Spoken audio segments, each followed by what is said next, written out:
అయితే ఈ లోకంలో చూసినప్పుడు ఎవరు కూడా ప్రాణం పెట్టేవారు ఈ లోకంలో తన ప్రాణము కంటే ఎదుటివాడు ప్రాణాన్ని ప్రేమించేవారు ఈ లోకంలో లేరు. ఆమేన్. తన ప్రాణము కంటే ఎదుటివారు ప్రాణాన్ని ప్రేమించేవారు ఈ రోజుల్లో కానరావటం అరుదు. అది యేసుక్రీస్తు తప్ప. యేసుక్రీస్తు ఆయన రక్తము కార్చింది నీ పాప విమోచన కొరకు, నీ పాప క్షమాపణ కొరకు, నువ్వు పాపం నుంచి విడుదల పొందటానికి యేసుక్రీస్తు ఈ లోకానికి వచ్చే రక్తం కార్చాడు. ఒకసారి ఒక సహోదరుడు అనుకుంటున్నాడు, ఇలాగనే వాళ్ళ తల్లి అనుకుంటున్నది, ఇలాగనే తన భర్త అనుకుంటున్నాడు, ఇలాగనే తన భార్య అనుకుంటున్నది. వీళ్ళందరూ తోడున్న వాళ్ళందరూ మరణించారు. ఒకే కూతుర్ని తన తమ్ముడికి కట్టబెట్టింది. ఈమె అనుకున్నది నాకు ఉన్నదంతా నా కూతురు అడిగిందంతా ఇస్తున్నది. తమ్ముడు అంటే ఏ తమ్ముడు అంటే కూతురుని గమనించాలి, కూతురుని చేసుకున్నది కూడా తమ్ముడే. ఆ తమ్ముడు అడిగిందంతా ఇస్తున్నది. అలాగ అంత ఆస్తి అంతా కూడా పంచి పెడుతున్నది. అయితే ఇంకొక కొడుకుండు బయట దేశంలో పనిచేస్తున్నాడు. ఈయన బయట దేశంలో పనిచేస్తున్నప్పుడు ఈ కొడుకు కూడా వచ్చి గమనించాలి, ఈ కొడుకు కూడా వచ్చి తల్లిని ప్రేమించేవాడని ఈ తల్లి అనుకునేది. అయితే చివరి కాలంలో ఆమె మంచాన్ని పడింది. ఆమె పక్షవాతంతో మంచం పడినప్పుడు మరి బాధతో ఉన్నప్పుడు ఈ పక్కింటి వారు అక్కింటి వారు అంతా చూసి ఆమెకి ఒకరోజు 2 రోజులు చాకిరీ చేశారు. ఈమె ఒక్కతే కదా, కొడుకేమో బయట దేశం ఉంది, కూతురేమో ఇంకొక తమ్ముడికి ఇచ్చింది, తమ్ముడు ఇంకొక ప్రాంతంలో ఉన్నాడు. ఇటువంటి పరిస్థితిలో ఈమె ఒక్కతే కాలు చేయి పడిపోయింది. ఇప్పుడు పక్షవాతంతో ఉంది, మంచంలో ఉంది. ఈమెను చూసేవారు లేరు. పక్కన ఉన్నవారు అక్కన ఉన్నవారు అంతా 1 రోజు 2 రోజులు 3 రోజులు చూసుకున్నారు. 4వ రోజు కూతురికి తెలియపరిచారు. కూతురు వచ్చింది, అమ్మని తీసుకుని నేరుగా ఇంటికి వెళ్ళిపోయింది. అమ్మని చూసుకొని ఇంటికి వెళ్ళిపోయింది. 4 రోజులు బాగా కూతురు మంచిగా తల్లిని చూసుకుంటూ వచ్చింది, చాకిరీ చేసుకుంటూ వచ్చింది. మళ్ళా 4 రోజులు అయిన తర్వాత సొంత తమ్ముడికి ఇచ్చిన తమ్ముడే, నువ్వేం చూసేది, మనం ఎందుకు చూడాలా, మీ అన్నదమ్ముడు లేడా, ఎక్కడో మీ అన్నదమ్ముడు అక్కడ ఉన్నప్పుడు మనం ఎందుకు ఈ కష్టపడాలి, మనం ఎందుకు ఈ భారం మొయ్యాలా, మీ అన్నదమ్ముడు చూస్తాడు కదా, మీ అన్నదమ్ముడికి చెప్పవు, మీ అన్నదమ్ముడిని ఫోన్ చేయి తెలియపరచు అంటుంది. సరే తమ్ముడికి అన్నకు ఫోన్ చేస్తుంది. అన్నకు ఫోన్ చేస్తే అన్న ఏ సమాధానం లేదు, వస్తానంటున్నాడు కానీ ఆయన రానంటున్నాడు. ఇలాగ గడిచిపోతుంది. 1 నెల అయింది, 2 నెలలు అయింది, 3వ నెల తమ్ముడికి ఓపిక పట్టుకోలేక, అంటే అల్లుడు అతనే తమ్ముడు అతని తమ్ముడికి ఓపిక పట్టుకోలేక, ఎందుకు అసలు మనం చూడాల్సి ఉంది, మనకే ఎన్నో పనులు ఉన్నాయి, ఎన్నో బాధ్యతలు ఉన్నాయి, మన పిల్లలు ఉన్నారు, మనకని కుటుంబం ఉంది, ఎంత ఖర్చు అవుతుంది, ఏమవుతుంది, ఎంత చాకిరీ ఉంది, నువ్వు ఈమె నిమిత్తం పనికి పోకుండా ఈరోజు ఇంట్లో కూర్చొని ఈరోజు నువ్వు పిల్లలు భవిష్యత్తు అనుకోకుండా పిల్లలకి ట్యూషన్ చెప్పే సమయంలో కూడా నీ తల్లిని చూసుకుంటూ పిల్లలు భవిష్యత్తు పాడు చేస్తూ ఉన్నావు. ఇలా చేస్తున్నప్పుడు ఈ మనకెందుకు భారం, మనకెందుకు ఈమె అసలు ఇంకా అంత అయిపోయింది కదా, తీసిపోయి వదిలిపెట్టు అని భార్యతో గొడవ పెట్టుకున్నాడు. తీసిపోయి భార్య ఏం చేసిందంటే తల్లి ఇంట్లోని వదిలిపెట్టి ఏడుస్తూ ఇంటికి వచ్చింది. ఇంటికి వచ్చినప్పుడు ఇదే తమ్ముడు ఇదే కూతురు ఒకరోజు అత్త బాగున్నప్పుడు అన్నీ పెట్టేసుకున్నారు, అన్నీ తిన్నారు, తనకు సర్వస్వం మా తల్లి ఈమె అని ఆ ప్రేమ చూపించిన ఈ తమ్ముడు తీరగా ఏం చేశాడంటే ఈ చాకిరీ తట్టుకోలేక, ఈ ఖర్చు తట్టుకోలేక తీసిపోయి వదిలిపెట్టమని భార్యను బలవంతం చేస్తే తీసిపోయి వదిలిపెట్టారు.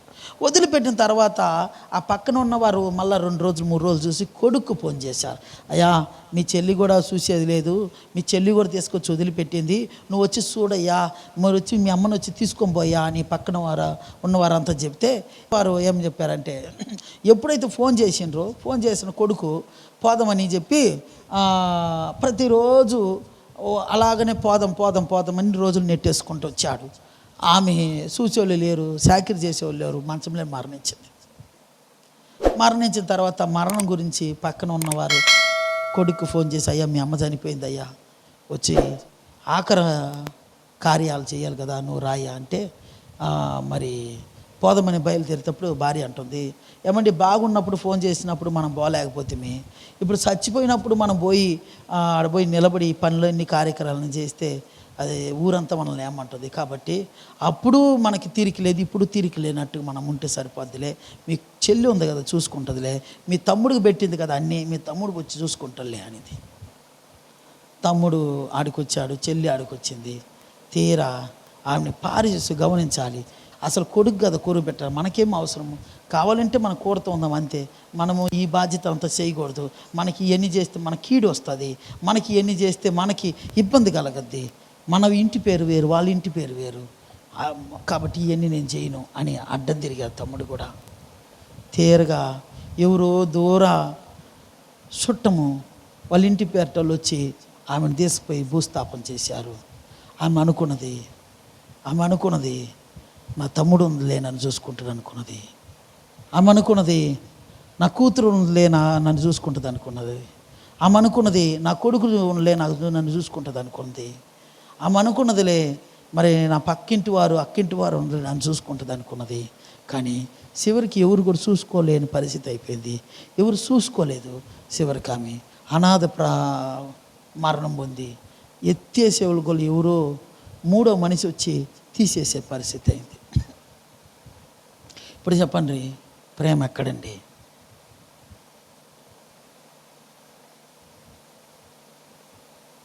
ఏది తమ్ముడి ప్రేమ? ఏది కూతురి ప్రేమ? ఏది కొడుకు ప్రేమ? ఏది కోడలి ప్రేమ? ఏది స్నేహితులని, పక్కింటి వారు, బంధువులని, పక్కన ఉన్నవారు, ఏది ప్రేమ? అప్పుడు ఏ సంబంధం లేని యేసయ్య మన కోసం వచ్చి ప్రాణం పెట్టాడే, ఏ సంబంధం లేన యేసయ్య వచ్చి మనల్ని ప్రేమించాడే, ఏ సంబంధం లేని దేవుడు వచ్చి మనల్ని పాపిగా బ్రతుకుతుంటే, నీచుడిగా బతుకుతుంటే, దుర్మార్గుడిగా బతుకుతుంటే, ఎందుకు మన పనికిరాని వారుగా ఉంటున్నప్పుడు దేవుడు మన కోసం ప్రాణం పెట్టలేదా? మనల్ని ప్రేమించలేదా?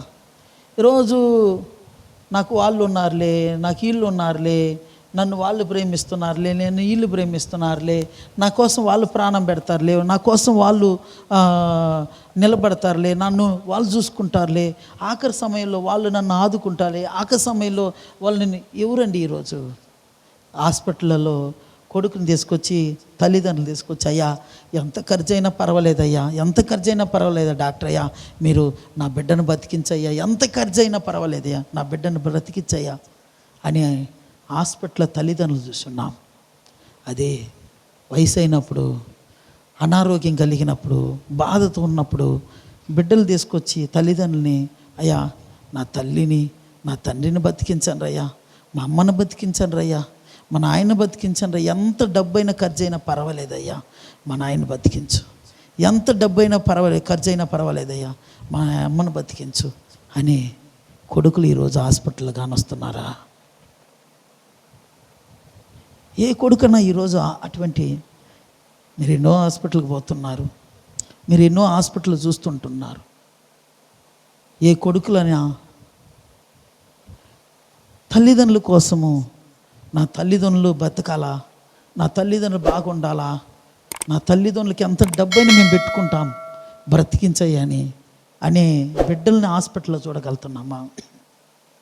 కానీ తల్లిదండ్రులను చూడగలుగుతున్నాం. బిడ్డల కోసం ఇల్లులు అమ్మే తల్లిదండ్రులను చూడగలుగుతున్నాం. బిడ్డల కోసం తాలిబొట్టు అమ్ముకునే తల్లిని చూడగలుగుతున్నాం. బిడ్డల కోసం ఓడిబెట్టుకొని అడుక్కొని బ్రతికిచ్చిన తల్లిని చూడగలుగుతున్నాం. బిడ్డల కోసము చెమటగా ఆడుస్తున్న తండ్రిని చూడగలుగుతున్నాం. బిడ్డ కోసము తన ప్రాణము ఆయుష్ తన సమస్తము అమ్మిన బిడ్డల్ని బ్రతికించుకోవాలి, చదివించుకోవాలని తల్లిదండ్రులు చూడగలుగుతున్నాం. కానీ ఈరోజు అటువంటి బిడ్డలు ఈరోజు ఎక్కడండి తల్లిదండ్రుల ప్రేమ? ఎక్కడండి బిడ్డల ప్రేమ? ఎక్కడండి తల్లిదండ్రుల ప్రేమ? నిజమైన ప్రేమ ఎక్కడ లేదండి, దేవుల్లో ఉంది, యేసయ్యలో ఉంది. ఆయన ప్రేమే వేరు, ఆయన ప్రేమే వేరు, ఆయన ప్రేమే.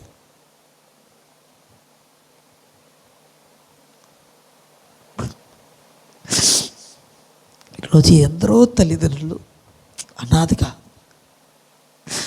ఎందరో తల్లిదండ్రులు ఈరోజు ఆ హాస్పిటల్కి చూపించయ్యా నాకు ఒళ్ళు బాగలేదయ్యని ఏడిసే తల్లిదండ్రులు లేరా?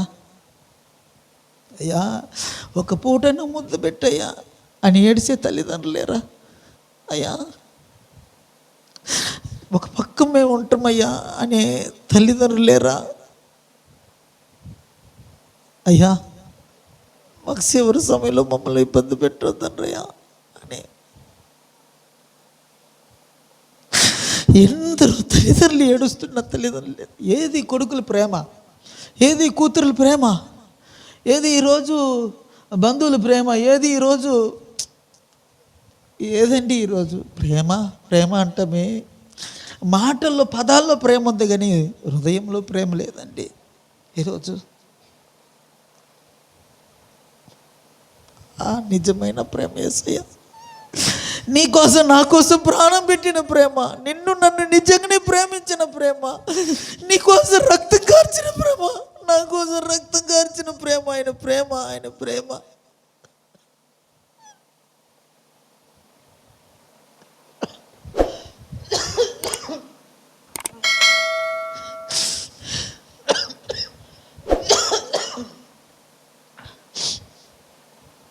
అటువంటి ప్రేమ దేవుడు ఇక్కడ అనేటప్పుడు, ఇక్కడ మత్తయి సువార్త 26:28 ఆయన అంటున్నాడు, అందరి కొరకు ఆయన రక్తం కార్చిన ప్రేమ అండి ఆయన ప్రేమ. ప్రేమ సహోదరి సహోదరా, నీ కోసం రక్తం కార్చిన ఆ ప్రేమ, నీ కోసము ప్రాణం పెట్టిన ఆ ప్రేమ కోసం నువ్వు ఈరోజైనా కృతజ్ఞత చెల్లిస్తువా? ఈరోజైనా దేవుణ్ణి ఆరాధించవా? ఈరోజున దేవుని స్తుతించవా? అవును ప్రభు, నా కోసం ప్రాణం పెట్టినవు అయ్యా, నా కోసం తండ్రి నిజమైన ప్రేమను చూపించిన దేవుడు అయ్యా. ఈ లోకంలో నిజంగానే ప్రేమ అని అంటే నీకాడ మాత్రమే ప్రభు, నువ్వు మాత్రమే ప్రేమ కలిగిన దేవుడివి, నువ్వే ప్రేమకు స్వరూపివి ప్రభువా.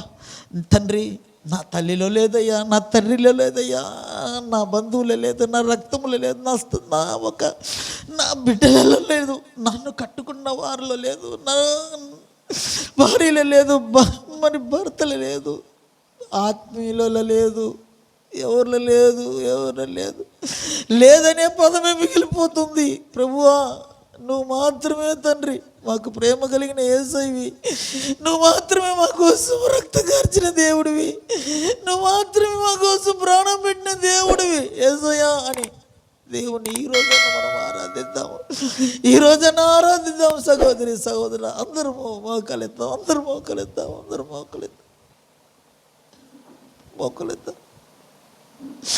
అందరూ మోకలిద్దాం. సహోదరి సహోదరుడా అందరూ మోకలిద్దాం.